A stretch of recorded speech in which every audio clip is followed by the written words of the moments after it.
পঠিয়াইছিলে ফৰ্ম কিছুমান এইখিনি চহী মাৰি দিব লাগে, এইটো ইলেকশ্যন অফিচৰ পৰা পঠিয়াইছে বুলি এইবিলাক কৈ মেলি পঠিয়ালে, আমি চহী মাৰি দিলোঁ। আমি অলৰেডি তাত একোতো লিখা নাই, অকল জাষ্ট চহীটো মাৰিছোঁ আৰু হেৰি টিকিউটি নাম্বাৰটো দিছোঁ। ঠিক আছে, দিয়া নাই আপুনি চহী কৰিলে, ঠিক আছে। এতিয়া মানুহ হৈ গ'ল, আপুনি মৃত ব্যক্তি বুলি প্ৰায় 20জন 30জনৰ ওপৰত আপুনি কমপ্লেইন দিয়া হৈছে। সেই মানুহকেইজন মহিলা বুলি আপুনি জানে নি? সেইটো মই নাজানো। আপোনালোকক এই চহীটো কোনে কৰাবলৈ কৈছিলে? বিজেপি মণ্ডল অফিচৰ পৰা পঠিয়াইছিলে ফৰ্ম বুলি ক'লো নাই। আপুনি কি হয়, কি দায়িত্বত আছে বিজেপি? মই একো হয় আমি। হা আপুনি কিহত আছে? আমি তাৰমানে এনেই বুথতে আছোঁ আৰু। বুথৰ বিজেপি বুথৰ দায়িত্বত আছে? বুথৰ একো দায়িত্বত নাই, এনেই জাষ্ট মই বুথত আছোঁ। আপুনি মানে বিজেপিৰ মানুহ হয় নাই?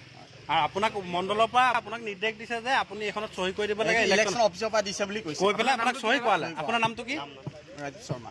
ৰাজীৱ শৰ্মা। আপুনি কেই নং ৱাৰ্ডৰ? মই 2 নং ৱাৰ্ডৰ। পঞ্চায়ত পঞ্চায়ত দিচাং ধাইলি। আপোনাক বিজেপি মণ্ডলৰ পৰা সেইখন যিখন কাগজ দিছিলে পঢ়ি চাইছিলে নাই?